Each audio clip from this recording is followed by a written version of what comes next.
Good morning, members. Welcome to this Pension Sub and Pensions Board joint meeting today. We do have a long day ahead of us. We have a very important Pension Sub this afternoon as well. So thank you for attending this one. So as you're aware, this is the Pension Sub and Pensions Board Committee for Thursday 2nd of March at 10:30 a.m. in Council Hall, English Street, Dumfries. Remote participants, please follow the good practice guidance, which includes muting microphones and switching off your video when you're not addressing the meeting. Write and speak in the Teams chat function when you want to contribute. If you're in the hall, you can do this either on your iPhone or iPad. Please don't repeat contributions already made by other members. No material should be posted in the chat function if it is intended as part of the discussion.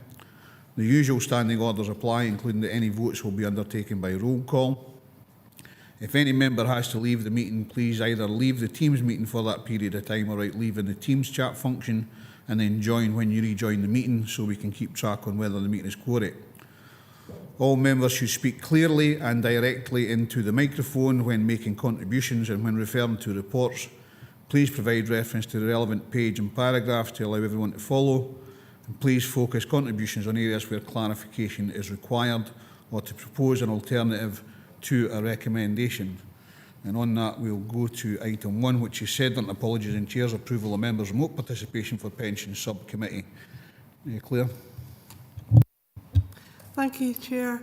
Currently on Teams we have Councillors Dorward and McGregor. Currently not present is Councillors Hislop, Ingalls and Mayo. And yes, there's currently one vacancy. All other members present in the hall. Thanks, and I agree to members' participation remotely. Item 2 is Sedlin apology and Chair's approval of members' remote participation for Pension Board. Claire. Thank you. In the hall we have Councillors Beretti, and on Teams we have Helen Croney, Colin Graham, Keith Walters. We've also got David Stainthorpe and Moira Weatherup in the hall, and again there's a vacancy from the council on the board. Thank you, and again I agree remote participation for the Pensions Board on this one. Item 3 is declarations of interest for Pension Subcommittee. Any declarations of interest?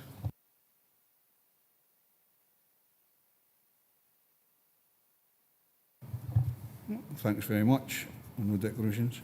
Item 5 is the minute of the previous meeting of Pension Subcommittee and Pensions Board 29th of November 2022 for approval. Are we happy to approve those? Great, thank you. And then item 6 is the minute of previous meeting of Pension Subcommittee for 29th of November 2022 for approval. Are we happy to approve those? Thank you. Item 7 is the external audit plan, and this report provides members with information in relation to the Pensions Fund audit for 22-23. The report highlights that Audit Scotland have been appointed as auditor for the fund for the next 5 years. We've got Peter Lindsay and Amy MacDonald from Audit Scotland are here to introduce themselves to the committee and the board and provide a brief overview of their audit plan. So, Peter and Amy, I'll just hand over to you. Thank you, Chair. So there should be a presentation to go up. Oh, here we go. Sorry, that's the wrong one. Did we say that?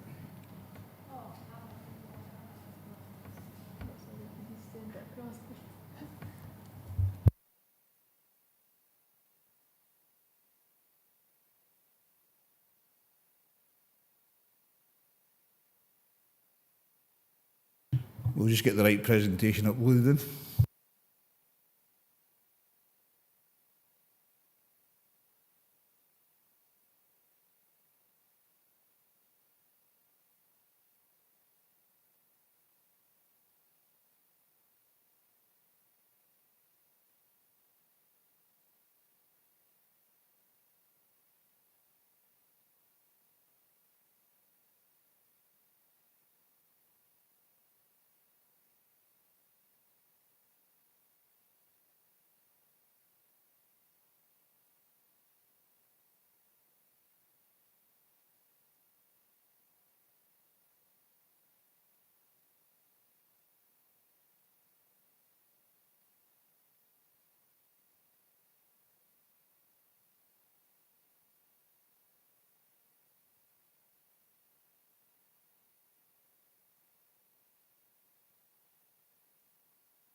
Nice start to the audit.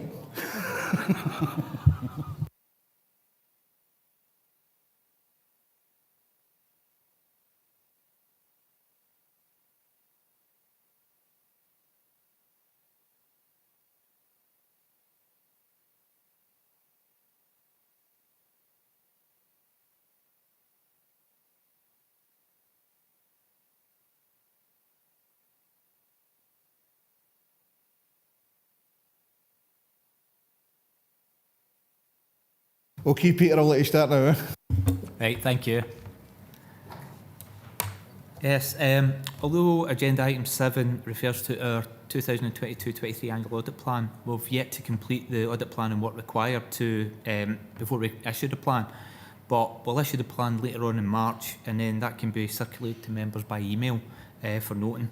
So this brief presentation just covers the work of the external audit team and our audit approach. Oops. There we go. So, first page there just shows pictures of the local audit team, and Fiona Mitchell-Knight is the audit director, so she's effectively the engagement lead for the audit of the pension fund, the council, and we also cover the audit of the health board as well, and the IJB, and also Swes-Trans. I'm the engagement lead for Swes-Trans, so I'll sign the accounts for Swes-Trans. Peter, can I just hold you there for a minute? Can everybody see this presentation on Teams? No. No. Can't see the presentation on Teams. No.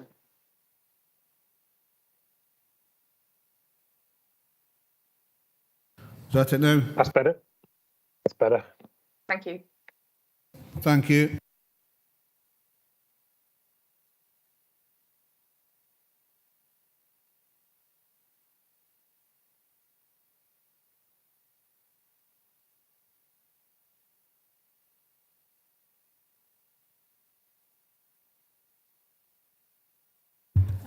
Right, thank you. This slide here really just gives an overview of public sector audit in Scotland, and that kind of shows that we provide audit services to the Auditor General for Scotland and the Accounts Commission. And the services we provide to the Auditor General, we cover the audits of the Scottish Government, the NHS and further education. And for the Controller of Audit, we provide audit services in respect of local government audits and the IJBs.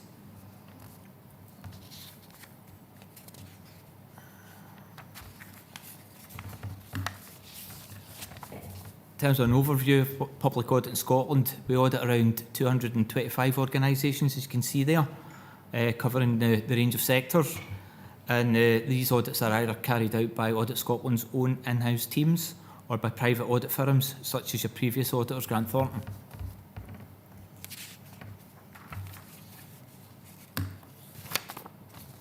So the role of Audit Scotland is set out there in the slide. So we carry out an independent examination of the annual accounts, financial statements, to check they're true and fair. And true and fair means compliance with the applicable law and accounting standards. And we provide reasonable assurance that the accounts are free from material misstatement. And at the completion of that, this should enable us to provide an unmodified or unqualified independent auditor's report on the annual accounts.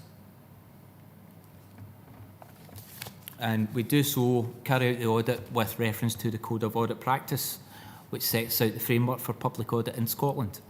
And it outlines our responsibilities as appointed auditors, and also describes the scope of the public audit, and this includes a wider scope, but I'll touch on wider scope in another slide. And it sets out the principles of how we carry out the audit. So the stages of the audit work are outlined in that slide there. There's two main types: the financial statements audit. So we do the planning work, and that then results in the audit plan being issued. We then carry out an interim audit, and then substantive audit takes place during the audit of the accounts. And then, as I mentioned earlier, we also do wider scope audit work, which we report on in the annual audit report.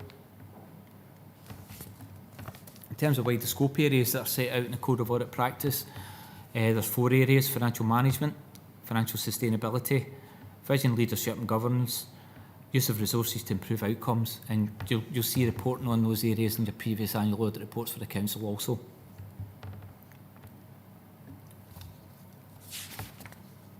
So, in terms of the audit reports we issued, that shows you the range, and in terms of there's performance reports, statutory reports. These could be Section 22 reports for NHS and central government, but also Section 102 reports, and these are any significant issues that have been identified. These are all published on the Audit Scotland website. And this one is talking about the performance audit and overview reports, and you may have seen recent reports highlighted in media. For example, the NHS in Scotland 2022 report was issued just the tail end of last month. And Amy's going to pick up the presentation now. Yeah, thanks, Peter. So I'm just going to take over briefly through the audit cycle, the key stages, the kind of audit evidence that we gather, and the outputs that we do produce. So, brilliant, perfect, thank you. You'll see there that there's 4 main stages of the audit cycle. That's split between planning, systems and controls, substantive procedures and completion. Now it's the planning stage that we're at just now. That's essentially getting an understanding of the entity and its environment, the key risks of the body and the issues we face. Then we think about our own audit risks and the impact on our approach. From this, it's basically an information gathering stage. So we do things like look at committee papers, minute reviews, attend meetings, and key meetings with key finance staff as well, informs that opinion and gathering that information. Once we've had that, we move on to the systems and controls approach, where we basically get an idea of the main systems that the body uses and any key controls in place and walk through those. We then move on to substantive testing, and that's kind of the more traditional audit that you'd be used to in terms of testing the figures in the financial statements and agreeing that to supporting documentation. And then we finish up with completion, where we would have a final discussion with key finance staff to agree any issues and any changes to the accounts, issue our annual audit report and our audit opinion, which, as Peter said earlier, can either be unmodified, which means the accounts are true and fair, or modified, which would mean that they weren't true and fair, or that we were unable to obtain the information to allow us to form that opinion.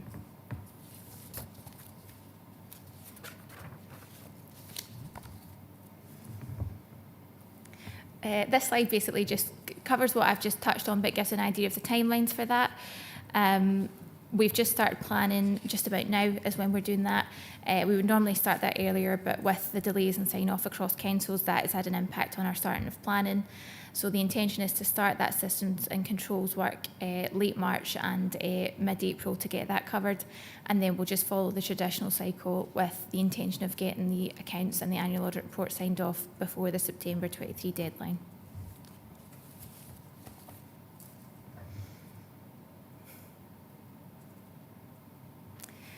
So just some key concepts to be aware of, which I'm sure you'll all be aware of from other bodies, but we take a risk-based approach. What that essentially means is that we don't look at everything. If we did, we would never leave the staff alone, so you'll be pleased to know that we do take a risk-based approach. We look at the highest risk areas, and there's 3 concepts that relate to that. So that's materiality, where we essentially set a level that we would consider if an error was identified at that level, the accounts were materially misstated, and that would impact on the audit opinion if that wasn't changed. In terms of evidence, we aim to obtain sufficient and appropriate evidence in order to reduce that risk and get the evidence that we require.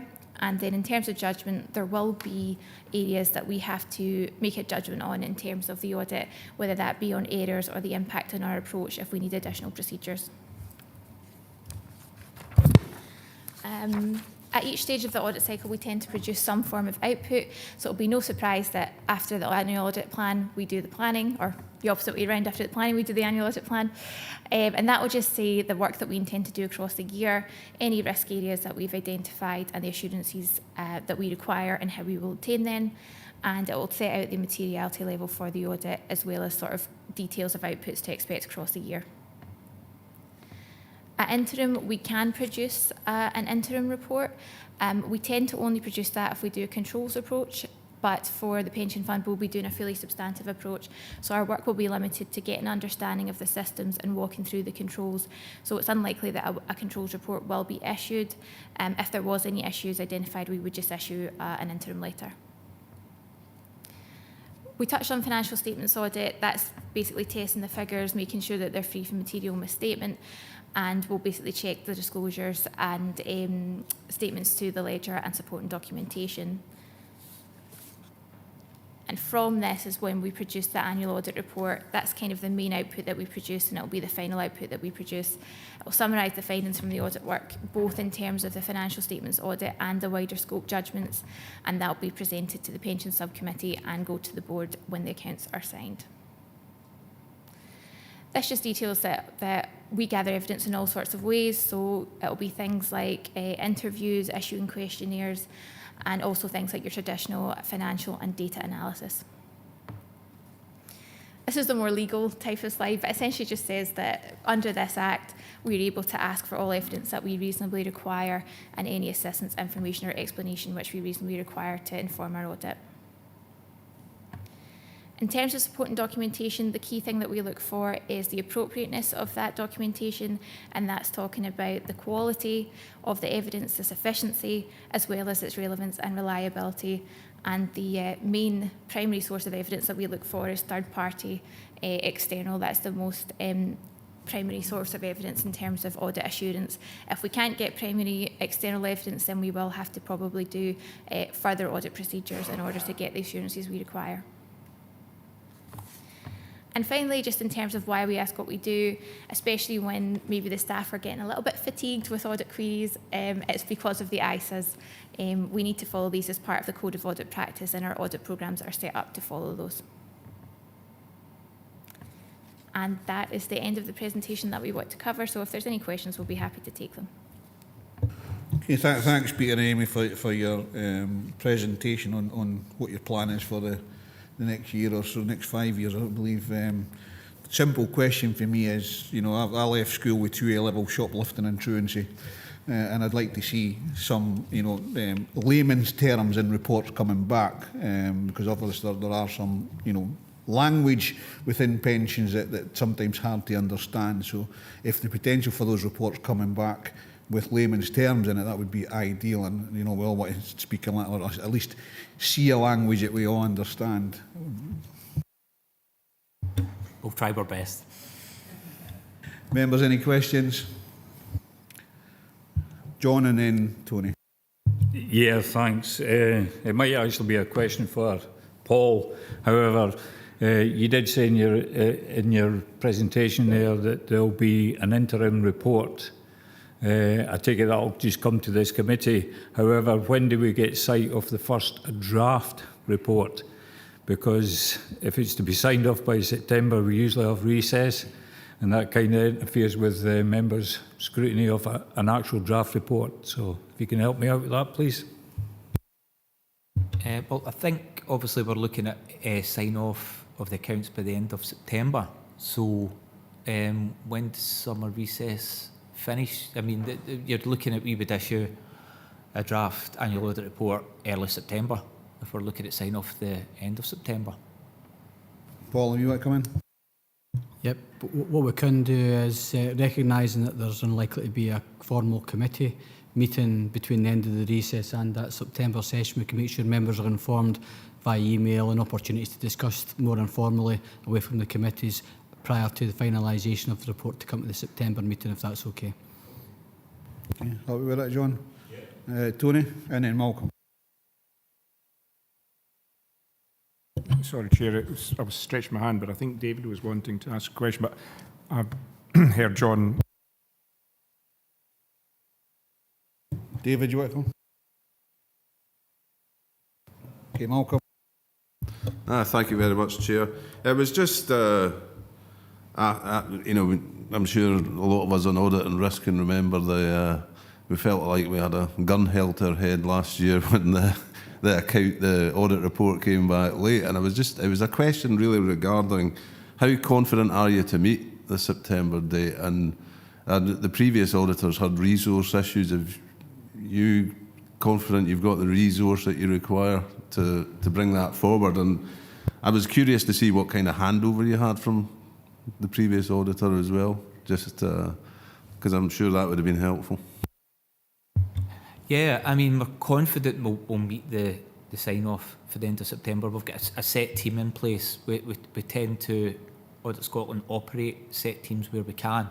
Obviously, that there might be some sort of turnover, but very minimal. With Audit Scotland, we tend to have the same team members in place for the 5-year audit appointment.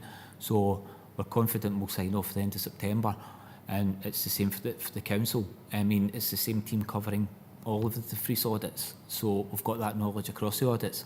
In terms of handover, myself and Fiona Mitchell and I had a meeting with Joe Brown, the director at Grant Thornton. So we've had that handover, and obviously in terms of looking at Grant Thornton's prior year files for it's what we do is for the opening balances which are carried forward from the previous year. We review Grant Thornton's files, but we've not got access to Grant Thornton files yet for the council, but we're accessing them this week to have a look at those for the pension fund. So we're happy, we're doing all that we can with the handover, so we're satisfied we've done what we can in terms of the handover from Grant Thornton. Yeah, well, David. Thanks, Chair. I had a couple of questions. The first one was if we could get identified any changes between the old plan and the new plan for the next 5 years. Well, as I say, we'll get the annual audit plan issued as soon as we've done all the planning work that we need to, but we don't identify there being any significant or any additional risks to those identified in last year's annual audit plan from Grant Thornton. Okay, thank you. And the other question was just about your fees and how they were assessed. Obviously, the fees are assessed centrally by Audit Scotland, and that includes the firms. So there's an expected fee, and we have went with the expected fee assessed by Audit Scotland centrally, and that's been agreed with Paul. Happy enough, David? Any other members?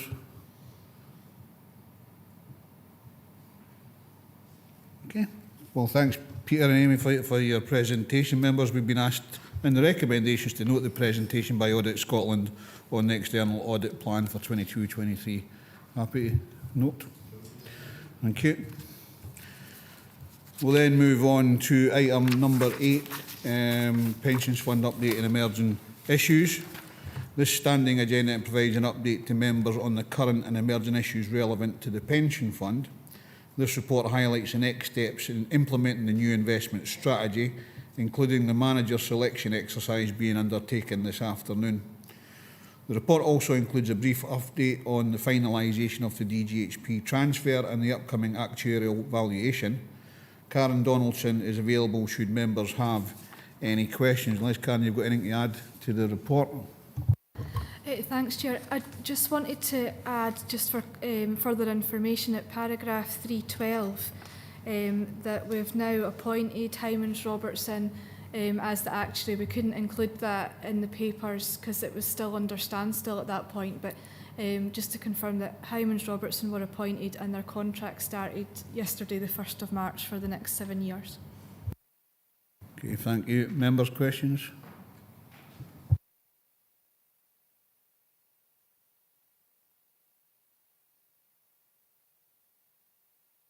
I've got what? Sorry, Stephen, on you go. So, pertaining to item 8, obviously, I think it was just really about a wee question about the difference between what we thought we were going to be paying and what we ended up paying. Was that your question? Right, okay, I'll ask a different one. But there was that, and also I was pleased to see at 3.10 the pension fund bank account issue being notified in advance by the finance officer, because I think that seems to be an improvement in transparency, but I'm assured that the chair and vice chair were informed in December about that, so that's good that we've got sight of that. Thank you. Paul, do you want to come in on this, or Karen, do you want to answer that one, the difference? Yeah, absolutely. As part of the sort of final review, the main sort of complex area was in relation to the members of like DGHP that had council service before it transferred to DGHP, so we ought to do a lot of calculation, because obviously they are now their full sort of accrued pension or our pension liability would for those employees that were council then DGHP now moved to Strathclyde Pension Fund. So there was quite a lot of detailed work involved. in that calculation. Obviously, the two actuaries worked over a number of months to complete that process, but as part of the sign-off, we sat down on 2 occasions with the actuaries to fully understand that and reviewed all the files to get our assurances that the value was right before anything was sort of signed off and before any payment was made. Obviously, the actuaries are the experts in this area, and it was independently reviewed, so we're confident that that the transfer value was correct, although it was slightly higher than we initially anticipated. It has been through sort of 3 layers of verification. So it was just to get, how much higher was it than we anticipated, was the question. Thanks. Yeah, 7 million. I think it was 30 million was the initial estimate, and then it was like 37 that was transferred. Thanks, Stephen, for asking my question. Is there anybody else? No? Okay, members will go to the recommendation. Sorry. David? Can I just ask in relation to 3.3 and 3.4, where we have funds sitting in a bank account waiting to be drawn down, is that an opportunity cost to the pension fund, and how long do we expect money to be sitting there before it's drawn down?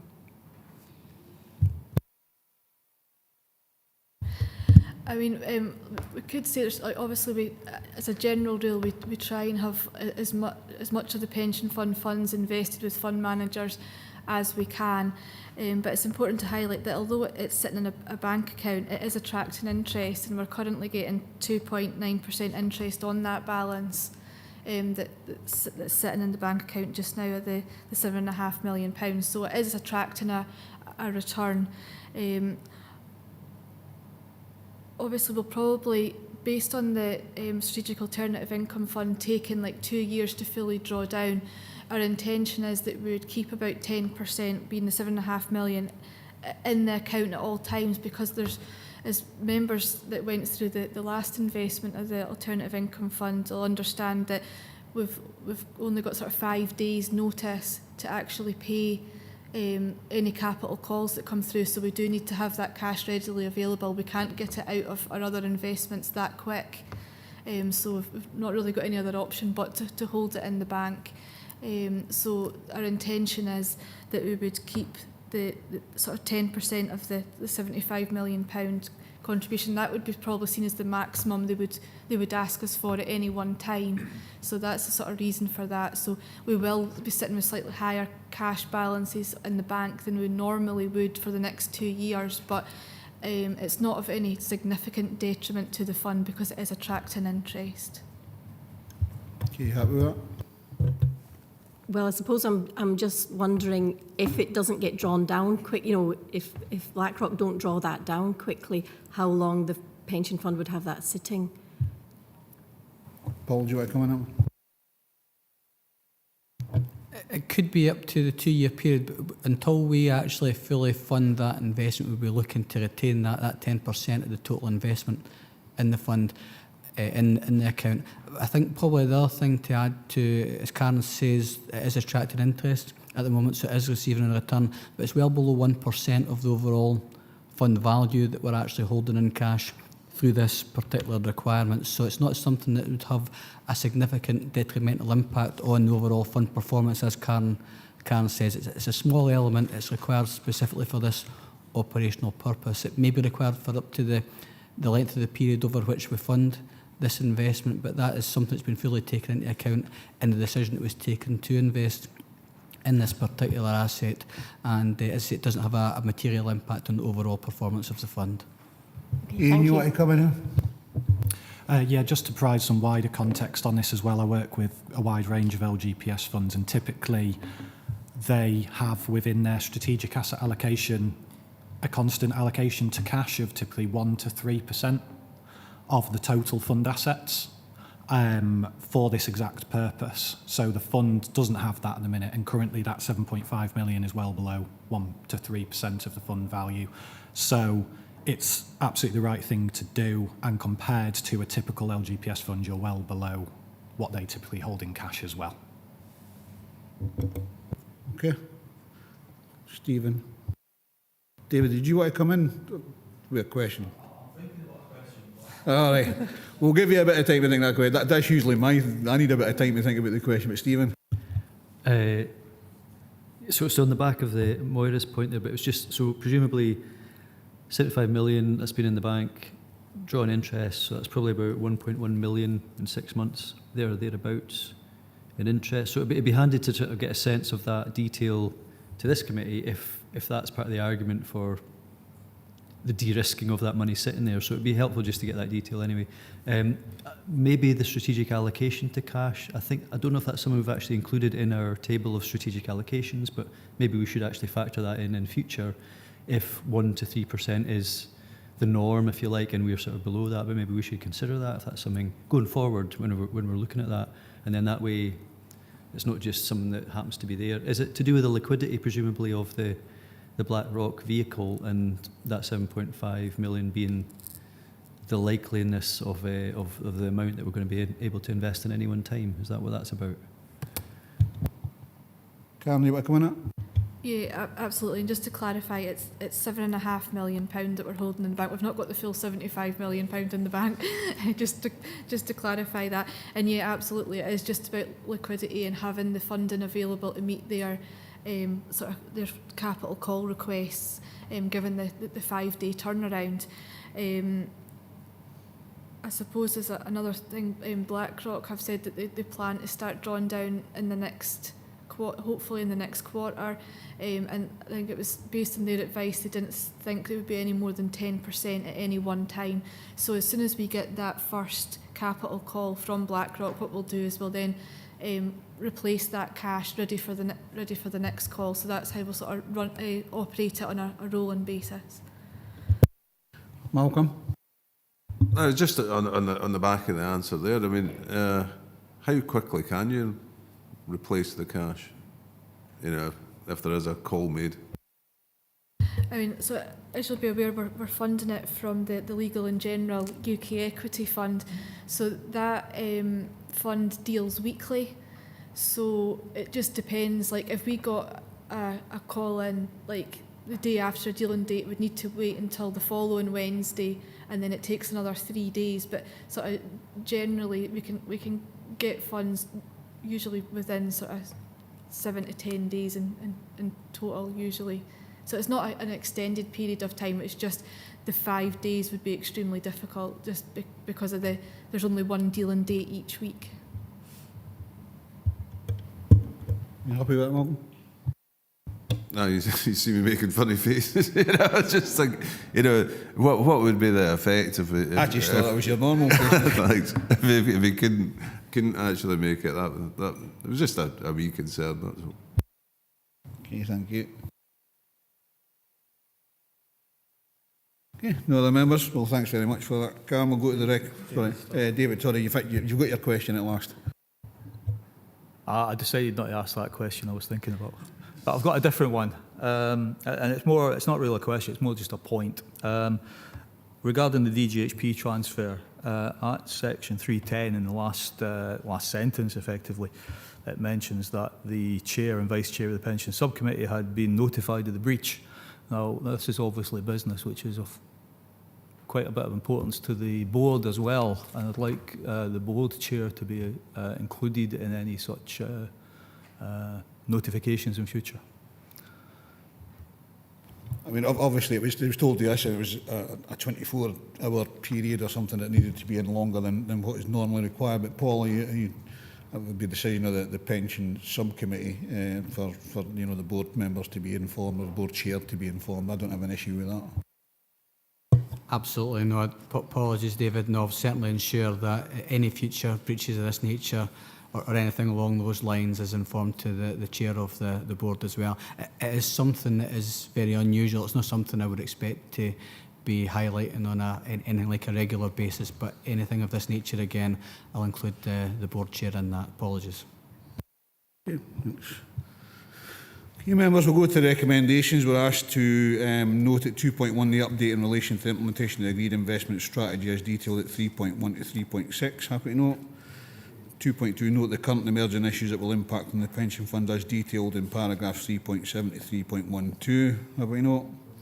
And 2.3, that further updates on issues will be brought to future meetings of the subcommittee and board as required. And as an action, we'll do that. The pensions board chair will be informed if that's required again in the future for any bank transfers.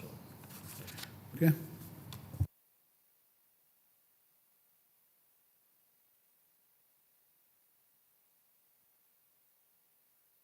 Key members, will now go on to item number 9. This is a standing item on the agenda with an update on the training plan. There has been limited training available over the last quarter. However, some progress has been made with the completion of the pension regulator training. Thanks to those who have completed.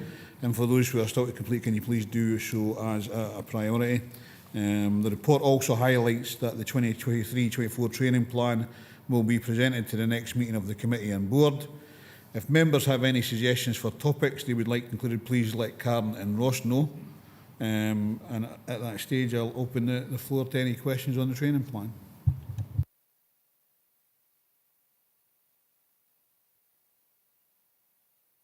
David. Thanks, Archie. Again, it's not a question, just a comment.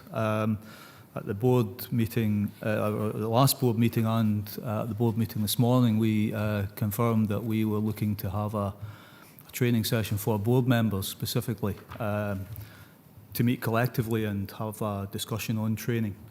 And we're still developing that plan along with Stuart Clanahan, but certainly like to extend the invite to any pension subcommittee members that would like to join us.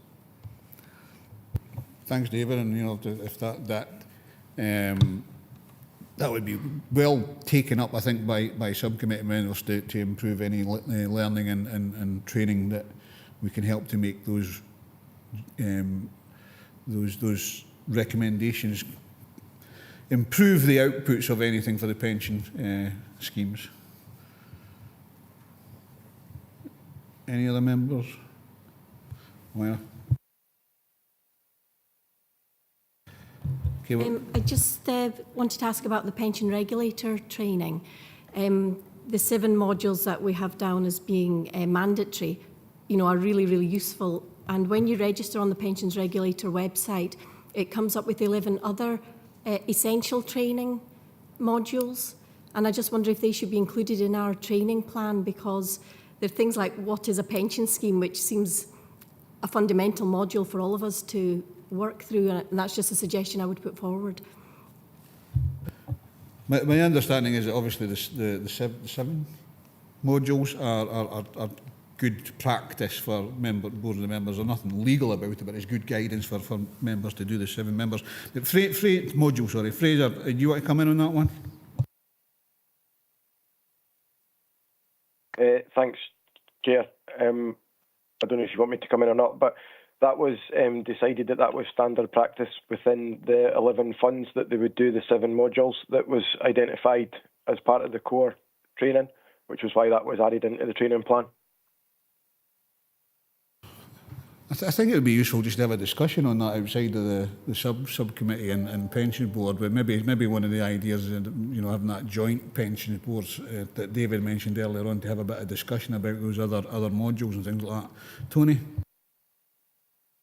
Thank you, Chair. I actually did all of those modules. It was over 18 hours of work, and I hadn't actually realised didn't need to do them, but I did them anyway. And then I did the other 7. And the only one that's left to do is the audits, is the scam module. But I do think it's an intense thing. It does actually broaden out the scope of understanding of everything financial and pensions. So, and I just want to also note that looking on page 24, I think my what I've actually done may need to be changed. Okay. Did you advise Fraser of it? I did, and he was shocked that I'd actually done all 18 hours. Yeah. I don't know where he got 18 hours for in the week at the moment, I'll tell you. Malcolm? As someone who's a late substitution into this committee, I was wondering if we could get the guide reissued. Obviously, I wasn't on this committee at the time. And the next thing was the members' induction. Was that significantly different this time round than it was in 2017? Fraser, I would imagine that you can send an email to Malcolm with a link and the other question you can answer. Thanks, Chair. Yeah, I can reissue the guide that was sent out in June, and we can look into the members' induction for you as well, Councillor Johnson. Ross, I apologise. I've been calling you Fraser, but that's your surname. My head's wasted this morning, I'll tell you. Anyway. Any other members? Moira? It's actually related to, I think, the previous item, so my apologies for not bringing it up earlier. And I don't know if it is appropriate to fit into that paper, but it's in relation to the National Care Service Bill that was due to be read in, I think, the Scottish Government in March, and I think it's been postponed to June. But I wondered whether we should have it on somewhere on our agenda in terms of the potential impact on the pension fund stability in the future, and what we can do in terms of planning for that in the event that it does go through. Paul? Yep, obviously very early stages in terms of a national level consideration of the National Care Service, and as you say, there's some further developments and uncertainty at the minute, so it's not something that's been kind of had a high profile in terms of pensions fund at this stage, but as that becomes the case and as issues arise, we'll certainly look to make sure that members are updated on that as part of that wider emerging issues paper. So if there's anything that we feel is particularly relevant or concerning for the fund in relation to the National Care Service going forward, we'll certainly make sure that's covered either in that paper or in an individual report. Thank you. Okay, members, we'll go to the recommendations then. We're asked to, at 2.1, note the updated record of training and training plan for 2022-23, and we'll obviously get Tony's updated. 2.2, note the progress to date in the completion of the mandatory pensions regulator training. 2.3, note that those members who have still not completed the pensions should do so as a priority. And 2.4, consider any training requirements for 23-24 training plan, and we'll put that action to consider with the pensions board later on. Everybody happy with them? Thank you very much.